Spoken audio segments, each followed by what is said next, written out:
सकल मराठा समाज गोरेगाव जिल्हा हिंगोली यांच्या वतीने आज सकाळपासून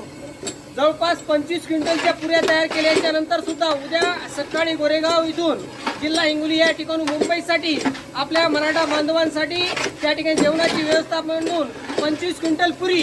हीची व्यवस्था केल्याच्या नंतर सुद्धा आमचे बंधू विनोद पाटील यांनी स्वखर्चातून 2 क्विंटल या ठिकाणी चिवड्याची तयारी सुरू आहे। वेळ आहे रात्री 12 वाजता सुद्धा प्रचंड संख्येने आमचा सगळा मराठा बांधव आपल्या मुंबईत उपोषण करणाऱ्या मराठा बांधवासाठी फराळ करण्यासाठी जागरूक आहे आणि असाच मराठा बांधव मनोज जरांगे पाटील यांच्या सोबत कायम राहणार आहे। एक मराठा जरांगे पाटील तुम आगे बढ़ो, हम तुम्हारे साथ हैं। आपल्याला मिरच्या तोडला